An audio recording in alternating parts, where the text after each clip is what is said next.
Hi everyone, welcome to the American Computer Enthusiast Show. My name's Steve Reeves and I'll be the host tonight. Our guest is Gary Gray from Megabyte Plus Computers here in Houston. We'll be taking a look at Atari's new flagship computer, so stay tuned and we'll be right back.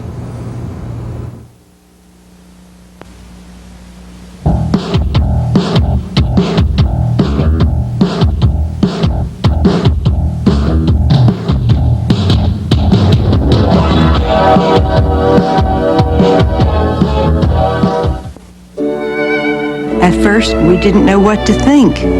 We thought we had done something.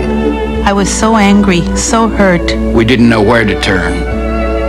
Talking to other families at Parents' Flag was a lifesaver. Now we're closer than ever. She's the same daughter she always was. We love him just as much as always. Parents' Flag helped us through it. You are not alone. Talk to us. We understand. For the Parents Helpline nearest you, call 1-800-4FAMILY. The American Computer Enthusiast Show made possible by funding from PC People. PC People's Houston leading source for business software. Let PC People help you make the right decision regarding your next software purchase. Call 789-6300 for competitive pricing and free delivery. And by Chem Stations, specialists in chemical process simulations. For more information and optimization of your chemical processes, call 954-4100. Hello, research indicates we Americans create too much garbage. So I have spent years developing worms that eat garbage at astonishing rates. Some eat more than others. There's an easier way to save the world. Recycle. To find out more, dial 1-800-CALL-EDF. Stay tuned for more on the Educational Channel.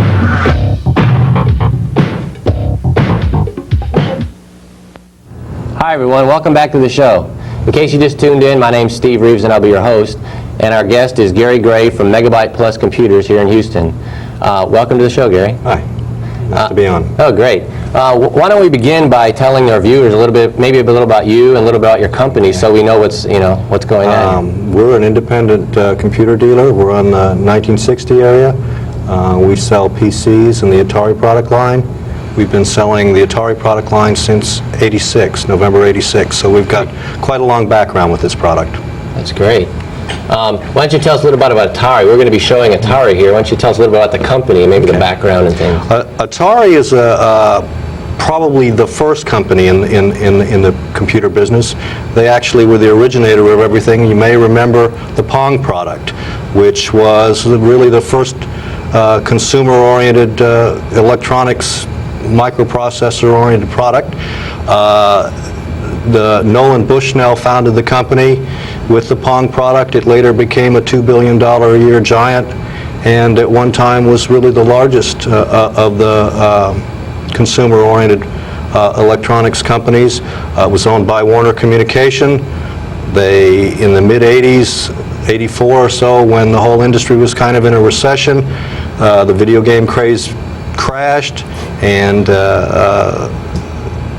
Warner found a buyer for it, who were the Tramiel family, who had founded Commodore, and I think Warner may still own a small portion of Atari, but the Tramiel family has run it since the mid-'80s, say '85, '86. In '85, they introduced the ST family product, which is a 68,000 family product, similar in many ways to the Macintosh. In fact, the product is maybe right in the middle between the PC, Intel-oriented products, and the Macintosh. It has a native graphic user interface. It has a DOS, very similar to file system, very similar to the PC. For example, this is what we see up here on the screen is a typical DOS-like path command. So the disk formats are the same as the PC, and but the operating mode, the way you use it, is very mouse-oriented, very much like the Macintosh. Right. I don't think they saw that on the screen there, but we'll go. Why don't we go right now? Why don't we explain everything, a little bit about your setup here, the hardware and what's in it, and everything about it. This is the the top level product in the ST family machine. It's called an Atari TT. It uses the 68030 processor, which is the same processor that's in the Mac II class products. This machine runs at 32 megahertz, so it's essentially comparable perhaps to the Mac II FX in overall performance. It has, this particular machine here has 8 megabytes of RAM in it, a 200 meg hard drive. There is RAM expansion boards available in the market that will take this machine to well over 100 megabytes of RAM. And it has a 1.44 meg floppy, the same thing as the PC. Like our pointer hard drive. And it has a local area network port, a local talk. That's what's used on the Macintosh machines for their Apple talk. It has a VME bus. This is where the expansion cards go in this machine. VME is a bus that's commonly used on workstation class machines. Suns, for example, Right. Apollos had VME.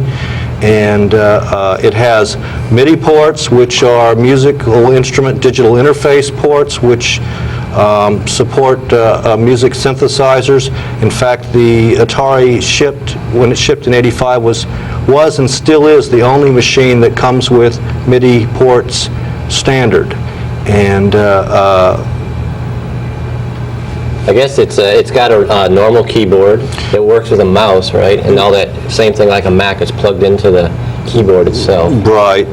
There are various different configurations of the machine. Some of them, when the machine shipped originally, it shipped mostly as a floppy-based machine.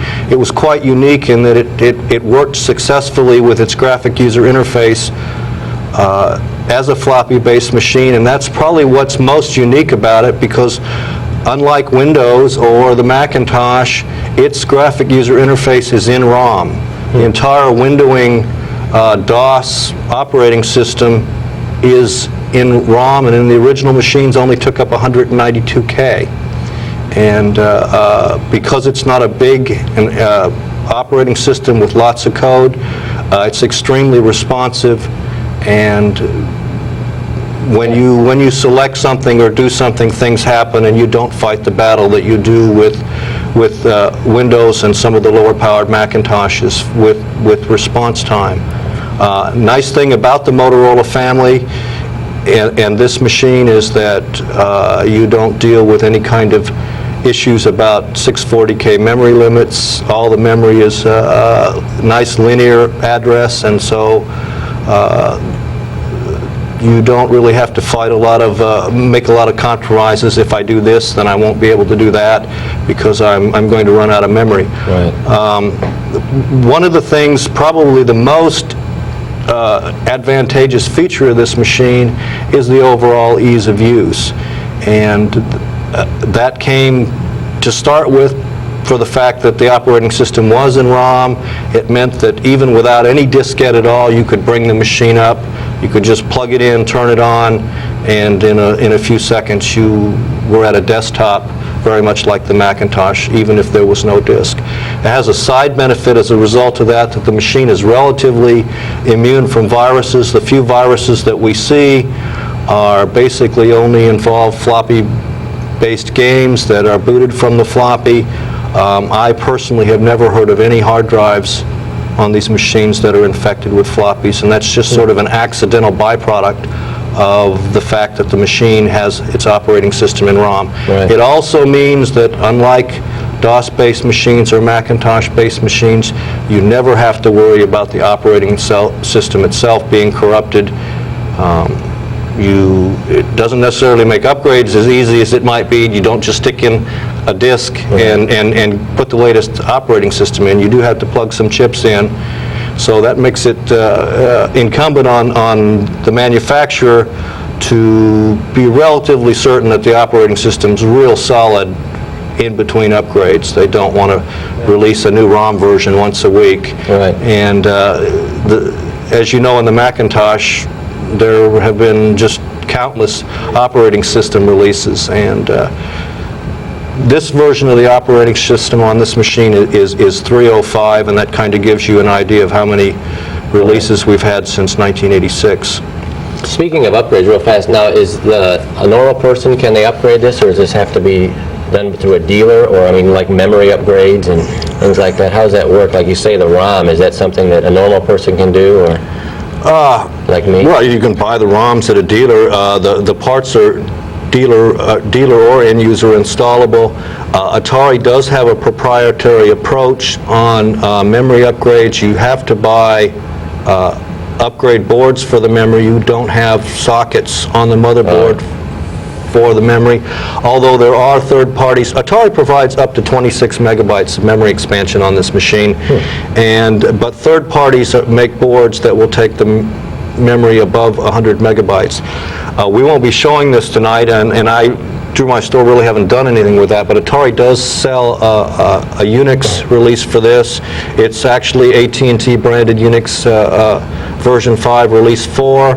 They have an X Windows package for it. They have an interface builder, I think it's called FaceMaker, and a desktop called Wish. And that's available for the machine, although I'm more in the personal computer end of things and really haven't done that much with the workstation side. Right. Basically, I mentioned that it was essentially an Mac 2 FX class machine. For those people who may not be familiar with what that really means, that means it's essentially 38640, 48625 class performance. In some ways, it's maybe a little less than that. In terms of response time, it's probably better than that because of the overhead that Windows brings to the...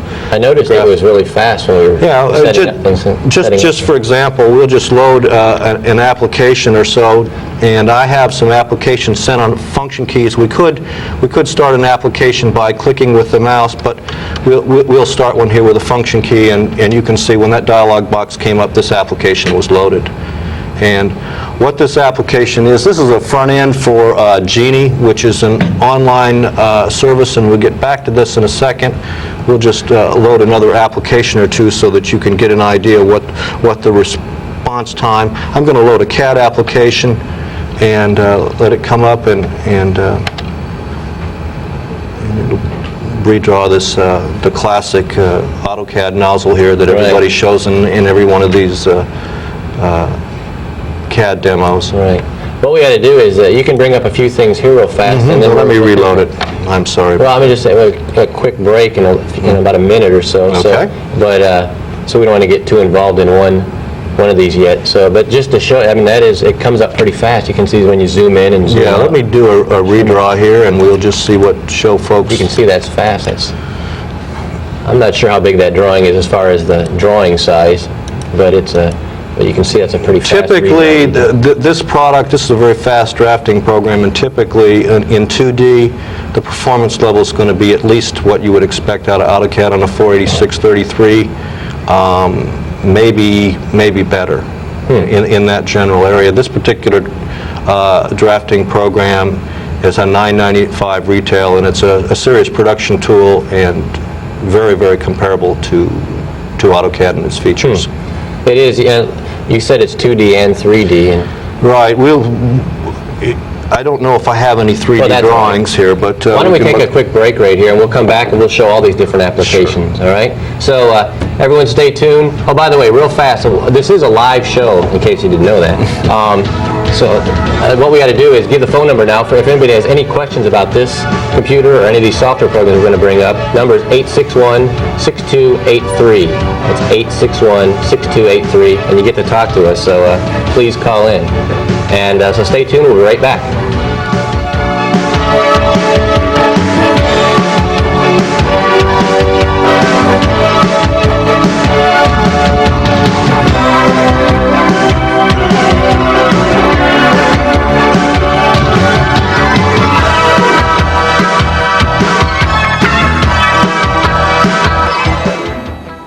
The American Computer Enthusiast Show made possible by funding from PC People.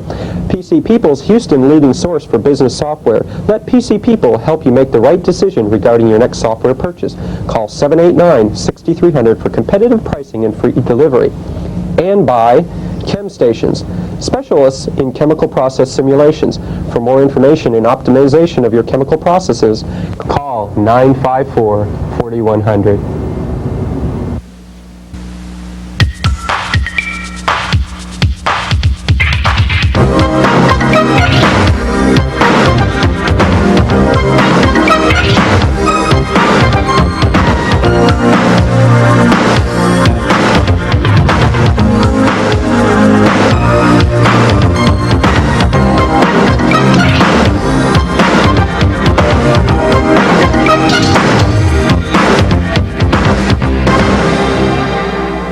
And now, the top 5 reasons why you should walk in this year's March of Dimes Walk America.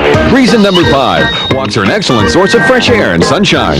Reason number 4, because it's more fun than washing the car. Reason number 3, it's cheaper than joining a health club.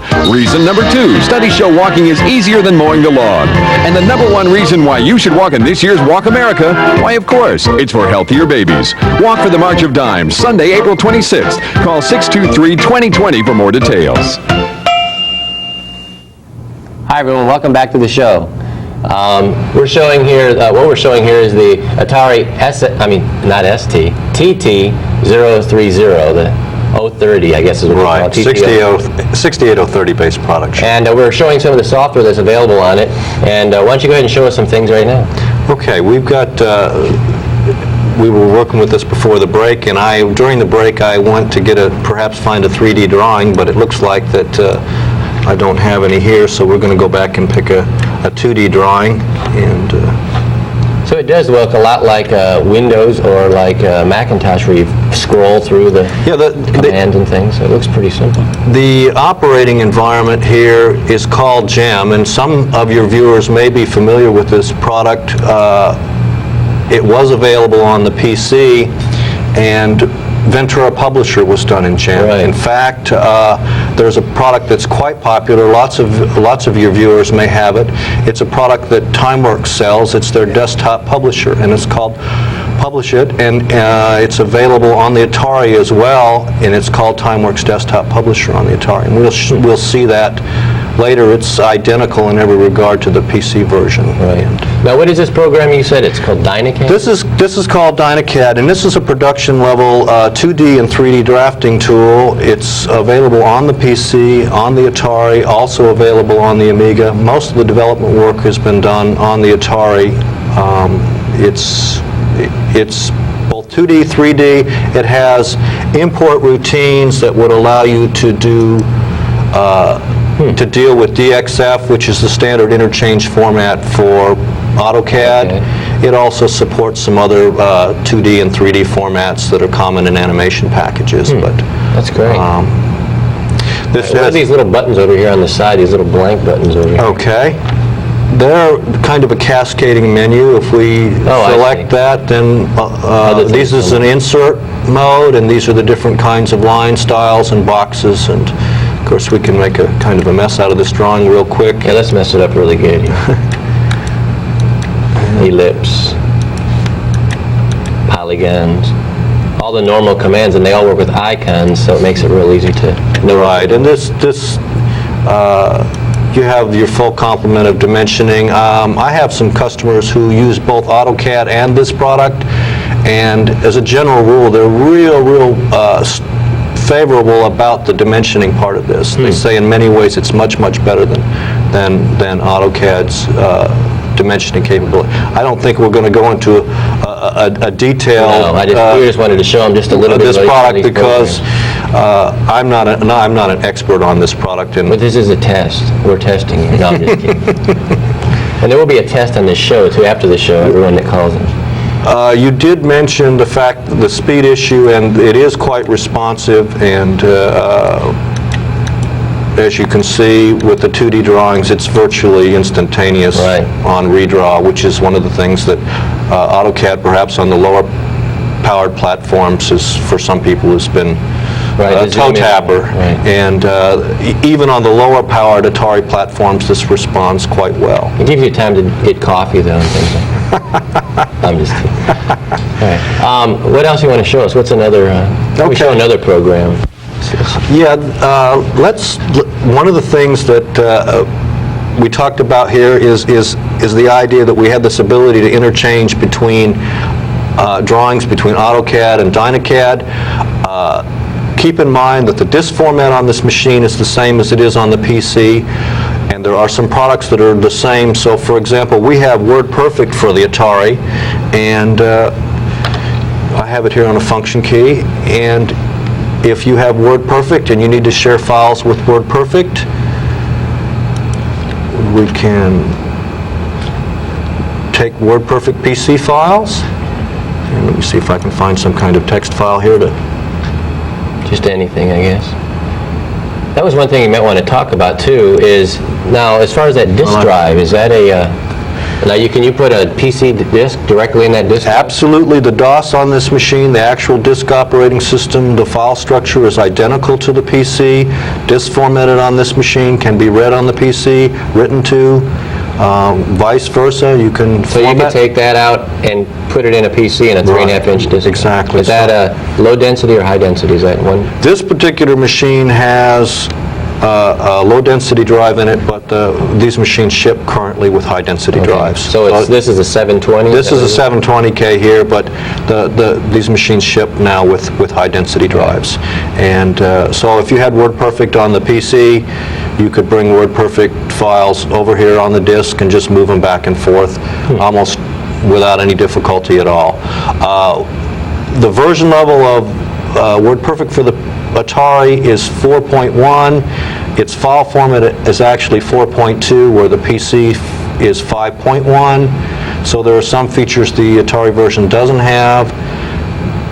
But for those of you who have been using the DOS version of WordPerfect, the Atari version was one of the first that had pull-down menus, and you can see that if we go over here, and you can see that those of you who are WordPerfect users, these are exactly the same keystrokes as WordPerfect on the PC, and so there's no learning time. In fact, the Atari version is quite a bit easier to learn because of the native graphic user interface, and people can kind of learn on this one and then go to the PC more easily. Hey, we have a caller. You want to take a caller real fast here? That'd be good. It's line one. Let me move the phone over here a little bit. So Hello, caller. Hi, Steve. Hi, how you doing? Who is this? This is Howard. Oh, great. How you doing? Great. How are you? Oh, pretty good. You have a question tonight? Yeah. You mentioned the interchangeability between the Atari and the PC. What about the Mac? Is there any software available where you can interchange the data between the Mac and the Atari? Well, keep in mind that the current Macintoshes also have high-density floppies, and there's products on the Mac such as DOS Mounter and Access that allow PC files to be loaded from the Mac desktop through the floppy drive. And since, for all practical purposes and intents, an Atari floppy is a DOS floppy, you can certainly load WordPerfect Atari files into WordPerfect on the Mac. So yes, you do have interchangeability. That does bring up something that we haven't talked about, and that is something called emulators. There are products available for the Atari that will run PC software and Mac software on the Atari. In fact, the Atari is the first machine to have ever emulated the Mac. There's a product by David Small, a company called Gadgets, and it runs virtually all of the current Mac software. And it's a $300 or $400 gadget. It plugs into the side of the machine, and you can allocate certain amount of your hard disk storage to the Mac environment. And it with System 7? The current version of the Mac emulator does not support System 7. I have every confidence, based on the brilliance of the guy that did this work, that we will soon see System 7, although I don't know how much of an advantage that might be, based on the fact that that adds lots of performance overhead, and I guess that depends on how you feel about System 7. I guess there's some people who are high on it and some people who aren't. But for people that aren't? Oh, okay. I didn't know that. What about things like Multifinder and DTE on the Atari?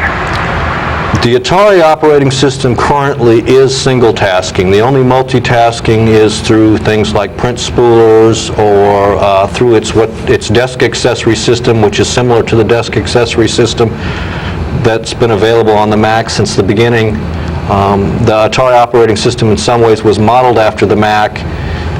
Later this year, Atari will ship an operating system also in ROM like this one. Obviously, it will be a little larger, called Multitoss. And that operating system is essentially a full multitasking version of the operating system. It was shown for the first time in March, the first time in North America last weekend at a show in Canada. Some of the Atari developers have it now, and from what I'm hearing, it's very well done. What does the system you have cost? Good question. This particular machine, depending on how much memory and hard disk storage, is in the $2,500 to $3,000 range on the street.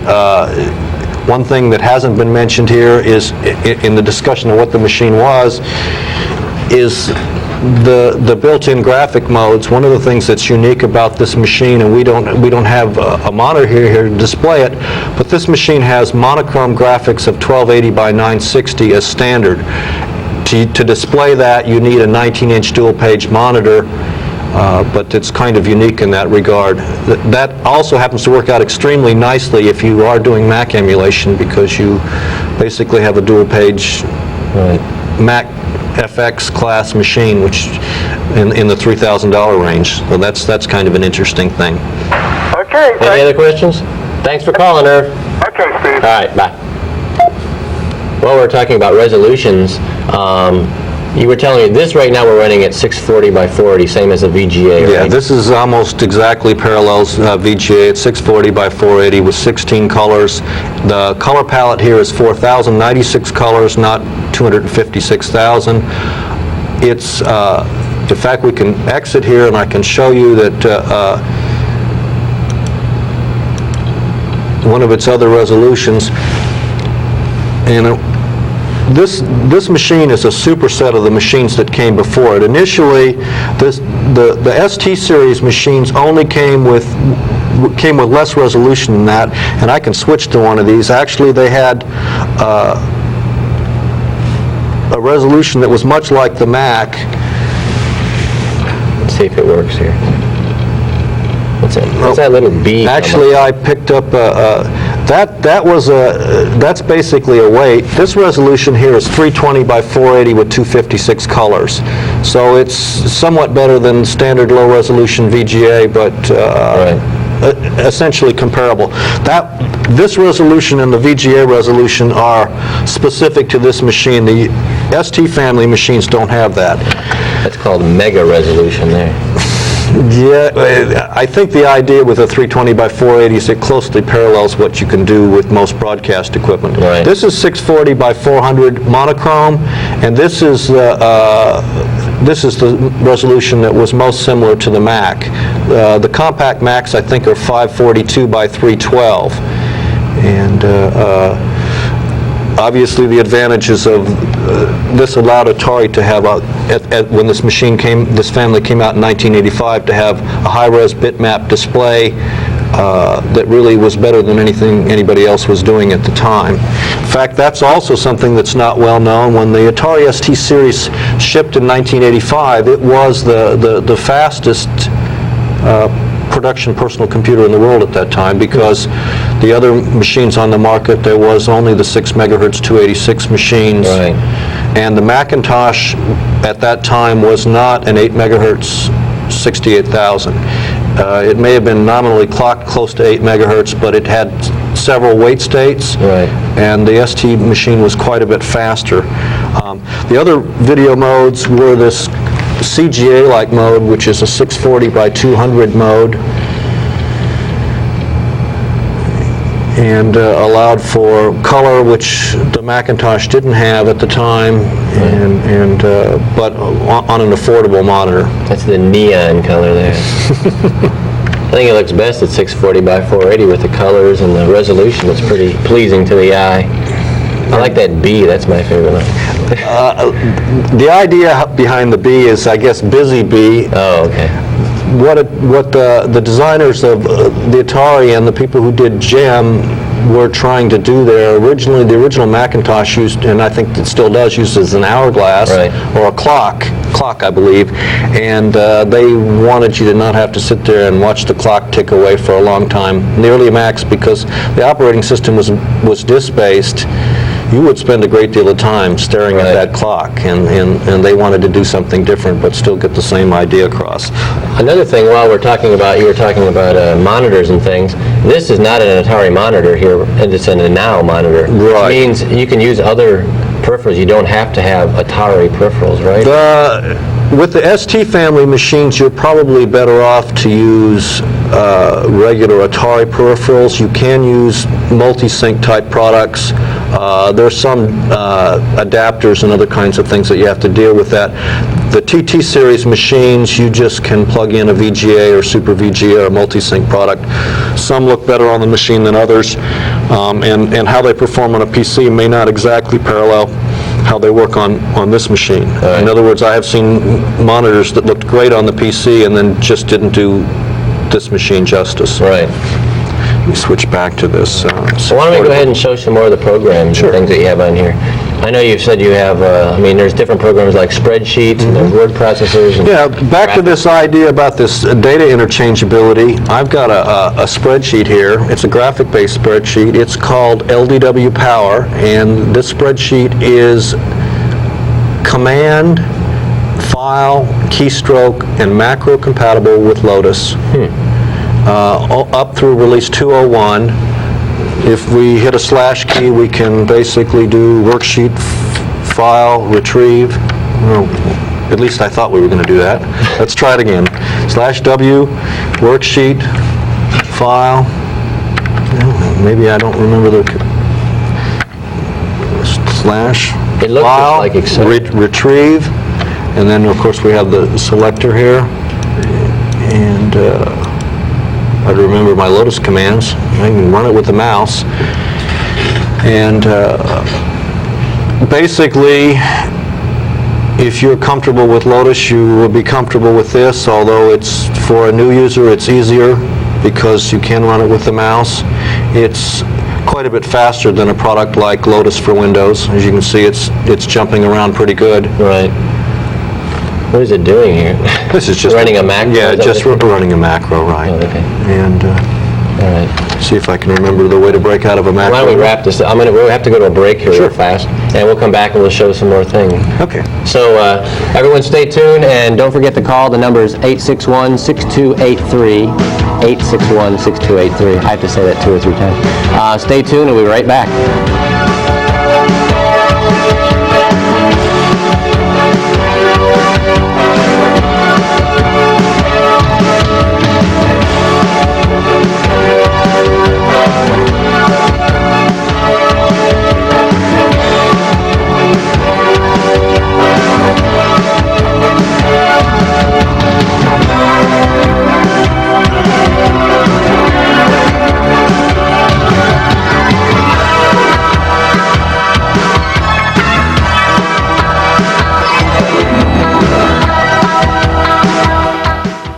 The American Computer Enthusiast Show made possible by funding from PC People. PC People's Houston leading source for business software. Let PC People help you make the right decision regarding your next software purchase. Call 789-6300 for competitive pricing and free delivery. And by Chem Stations, specialists in chemical process simulations. For more information and optimization of your chemical processes, call 954-4100.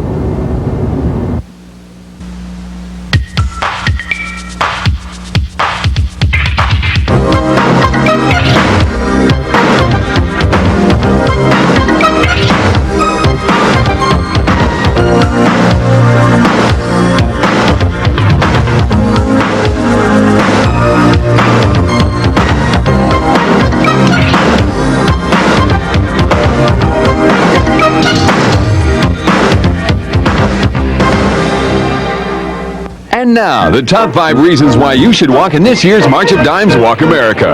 Reason number 5, walks are an excellent source of fresh air and sunshine. Reason number 4, because it's more fun than washing the car. Reason number 3, it's cheaper than joining a health club. Reason number 2, studies show walking is easier than mowing the lawn. And the number 1 reason why you should walk in this year's Walk America, why of course, it's for healthier babies. Walk for the March of Dimes, Sunday, April 26th. Call 623-2020 for more details. Hi everyone, welcome back to the show. By the way, in case you just tuned in, my name's Steve Reeves and I'm the host, and our guest tonight is Gary Gray. It's a tongue twister. Gary Gray from Megabyte Plus here in Houston, and we're showing the Atari system, the TT-030. 030. Why don't you get and show us, why don't we bring up, you say a desktop publisher? Yeah, there's a desktop publishing package. There's a number of them. Actually, it's one of the machine's strengths. I'm going to show you one that sits somewhere between a Quark Express and a PageMaker. It's a product called PageStream, and or B again. Well, we didn't have to wait very long. Yeah. If you notice how fast these applications load, we're going to create a new document here. Just do a couple of things real quickly to kind of show you the freedom that this particular product allows in what you're going to do. You can work with this product either in a frame or out of a frame, and we'll make something a little bigger here so that your viewers can see it.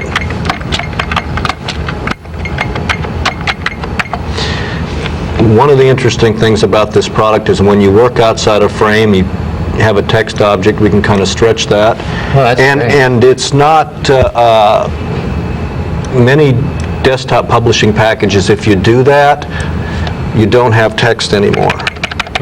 And we can still go in there, we can still change the... That's German, I think, isn't it? We can still change the type size and face.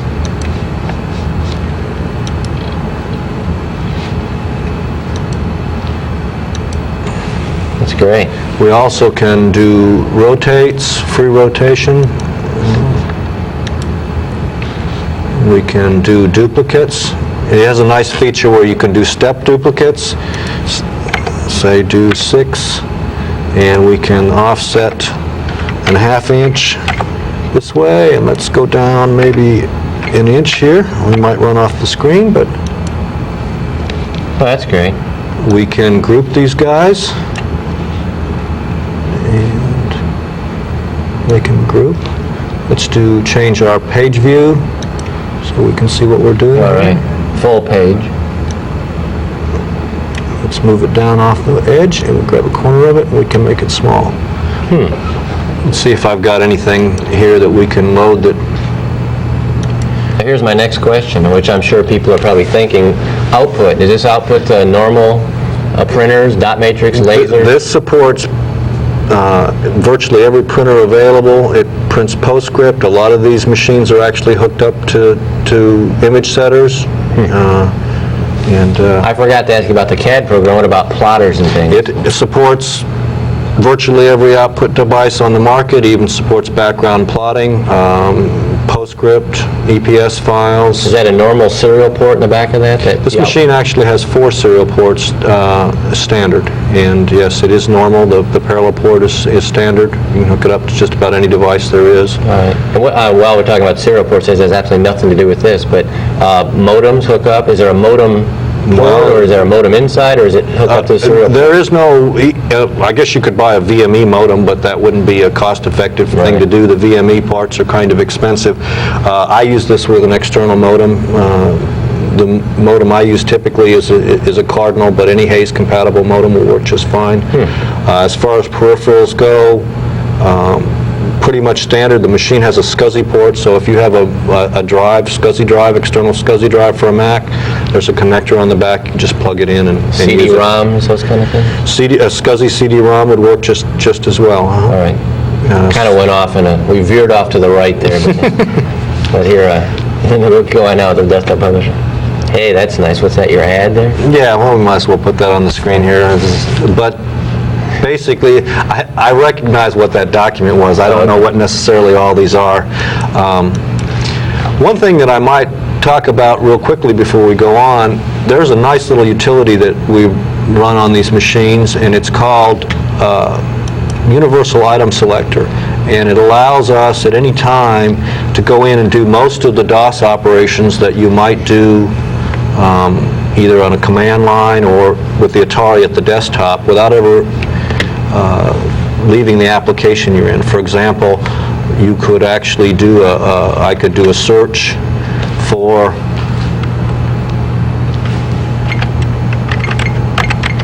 You can see it's typing it in right there. It's a great pointer. I clicked on the Find button, and it'll go out there and Search through everything. This particular document was found in the path shown. If we wanted to use, it selected it, and we could say OK and load it. But basically, we can copy files, move files, delete files, format disks, everything we would like to do from a command line. You can specify wildcards and do batches and pretty rename files. Right. And this right here is how desk accessories are accessed on the Atari. This is the Atari control panel, similar in some ways to the control panel on the Mac. You can set the keyboard click repeat rate. You can turn the speaker off and on. I heard it clicking when you were typing. Is that what? Right. In fact, we have some things to set up some of the features on the machine. We can do sound setup. I don't know whether they've got sound plugged into the back of the machine, but we should be able to. And if we have the stereo hooked up, we can set the balance. Oh, I see. And you see the guy's head to the left and the right. Right. That's pretty funny. We can set the volume up. That's great. Mouse accelerator, and I don't have it turned on, but modem set up so you can tell it which one of the multiple serial ports to use, whether you set flow control. No more mode commands and all that other junk. Right.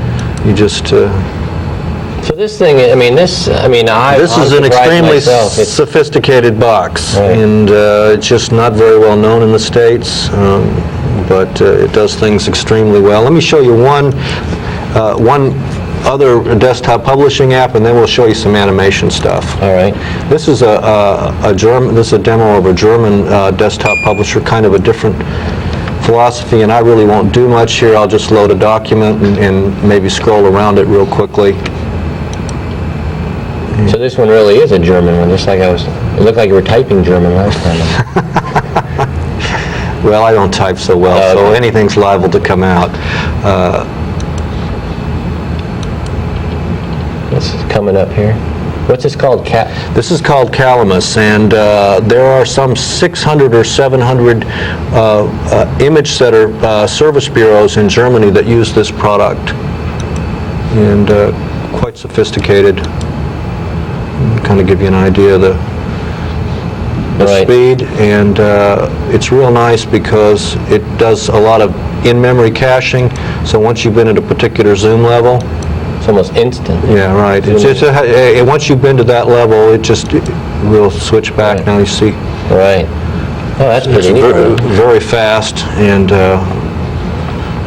very sophisticated. Lots of color capability. Both these products, by the way, do 4-color separation, which is a feature that some of the products like Ventura are just now beginning to have, and they've had these capabilities for a while.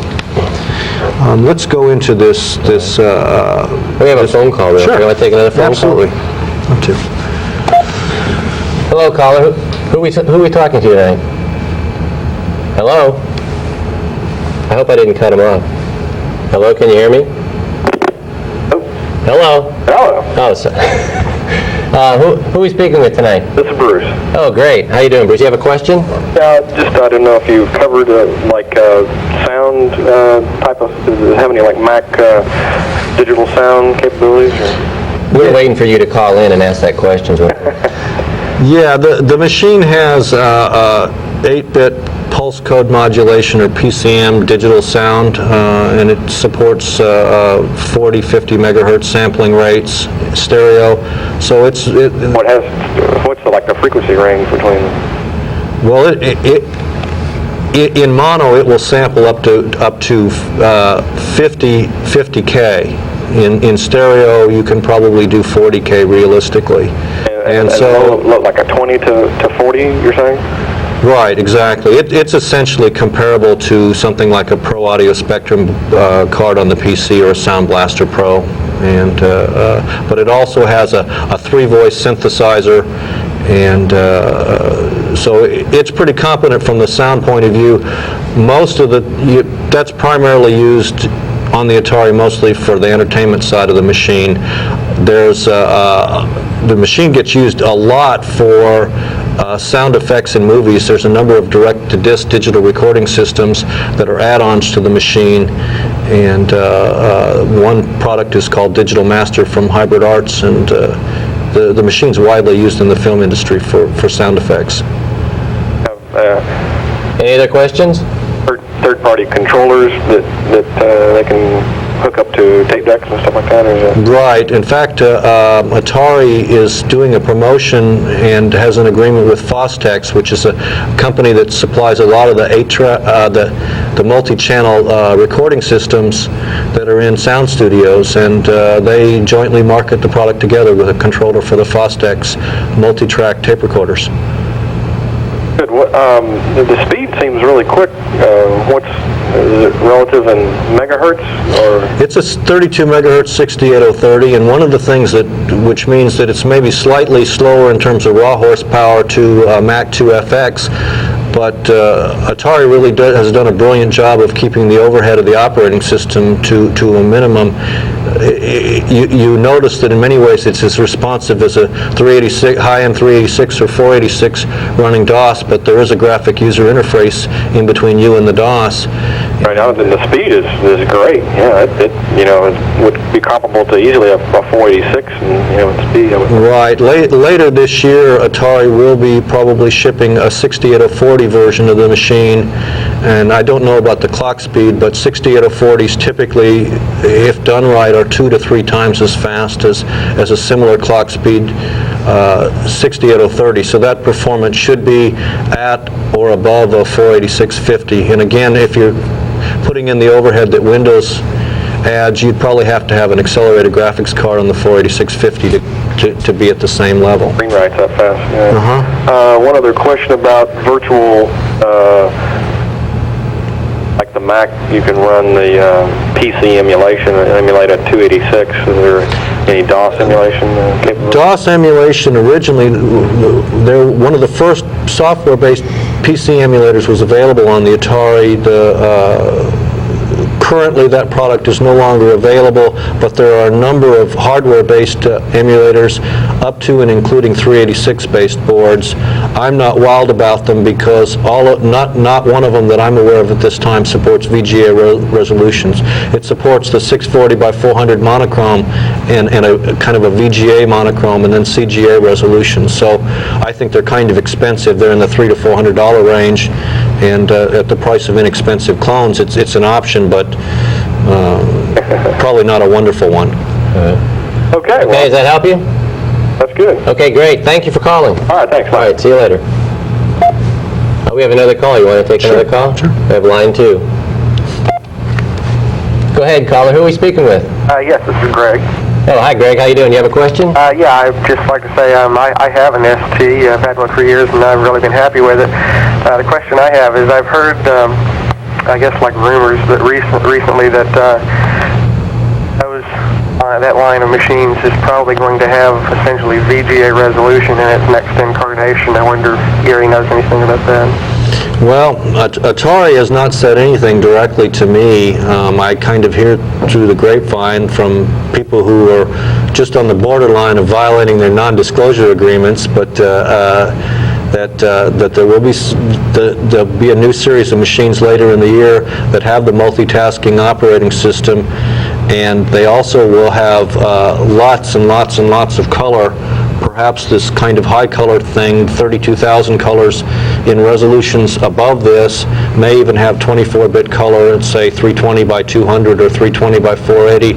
Interestingly, the rumors also say that they will have a DSP, a la the Next, which is a digital signal processor.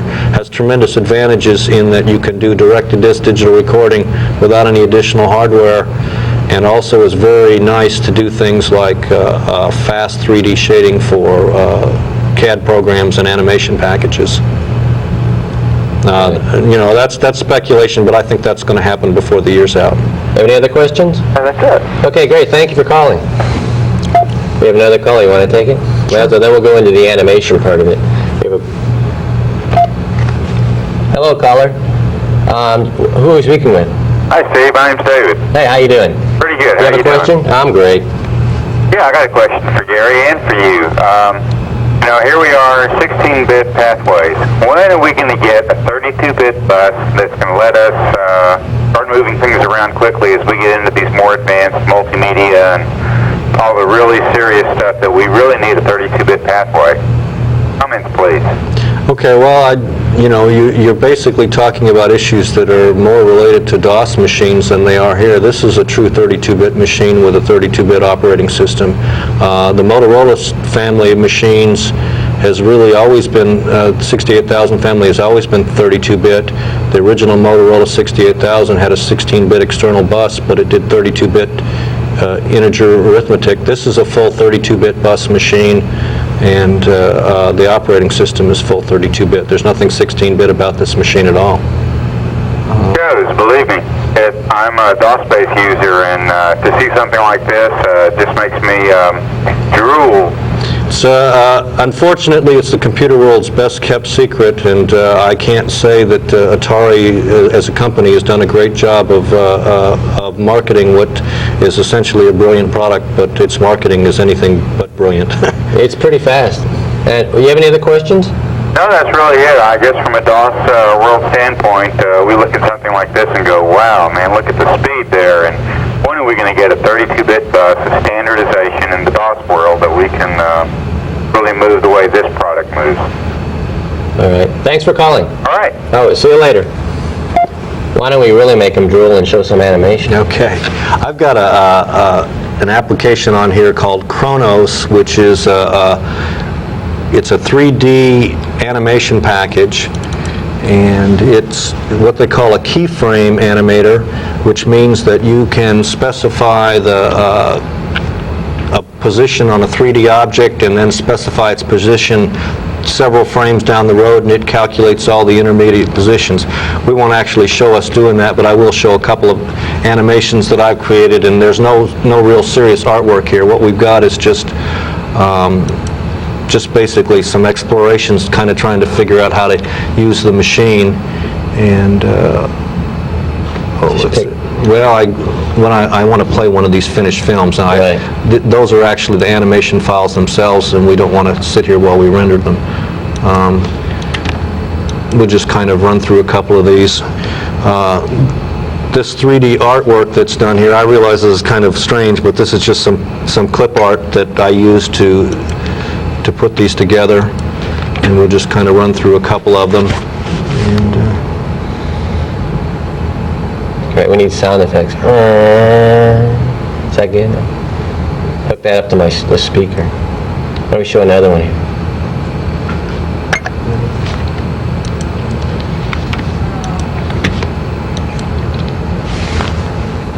This is pretty nice stuff. You can see it's fast too. Why don't we show one more, and then we'll wrap it up here. Go to another break and come back. Show something really good here. I don't know, just pick anything. Yeah, this is a good one. All right. It's pretty fast. Why don't we wrap it up here again? We'll go to a break real fast. We'll come back and get the show wrapped up here. All right, so I guess that's, why don't you leave, keep going. All right, so stay tuned, we'll be back. We just have a few more things going on here. We'll tell you what's going on next week, so stay tuned, we'll be right back.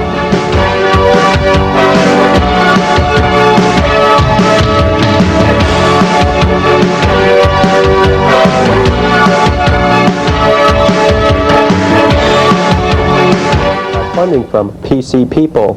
PC People's Houston leading source for business software. Let PC People help you make the right decision regarding your next software purchase. Call 789-6300 for competitive pricing and free delivery. And by chem stations, specialists in chemical process simulations. For more information and optimization of your chemical processes, call 954-4100.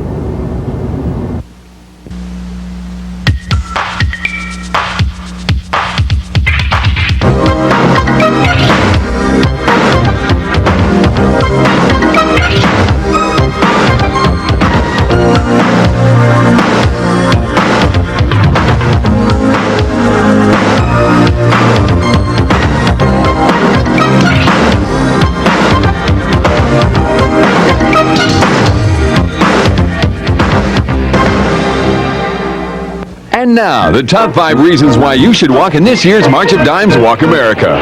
Reason number 5, walks are an excellent source of fresh air and sunshine. Reason number 4, because it's more fun than washing the car. Reason number 3, it's cheaper than joining a health club.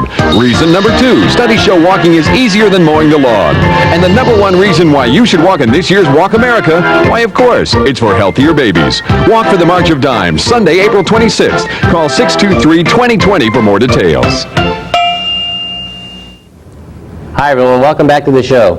We just have a few more minutes here, so one thing I want to take care of before we go any further is next week's show we'll have Ty Carlson of Microsoft, and he'll be showing a Windows 3.1. So stay tuned, that'll be April 16th. I guess that's next week, April 16th, so next week watch the show. I guess what we want to do is ask maybe 2 or 3 more questions just to wrap it up. One thing is maybe what's next? I think you kind of went over it, and where do we go from here? Well, we've talked about this machine so much from the serious side. It is an Atari, and you can run entertainment software on it. I think what Atari intends to do is to make sure that the markets that they are doing well in, which is the desktop publishing market in this country and the music market, they guarantee that they stay in those markets in a strong way.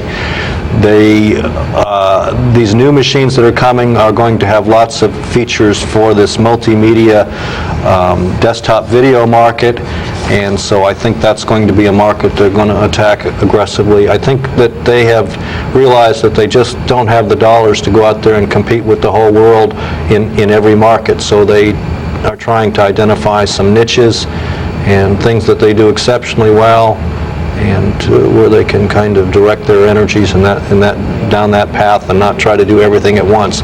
So they have an organization called a division called the Professional Systems Group, and that goes out and pursues the high-end pre-press desktop publishing market. They have a MIDI systems group that pursues that, and I think we're going to see a group that's at this desktop video. That's great. All right, another thing we want to mention is, I brought one here, but you were talking about Genie and CompuServe, and there are magazines available, right? And users groups, things like that. There is 2 user groups in Houston. One is called HACE, H-A-C-E. The other is called HASTE, H-A-S-T-E, and they both have support the machine. Atari's official online presence is on Genie General Electric, and its support is available on CompuServe. I carry about 9 Atari magazines in the store. All right, great. I guess that's it. I guess that's all the time we have left. I want to thank you for coming. Enjoyed it. Thanks everyone for watching the show, and stay tuned for next week. Thanks for watching.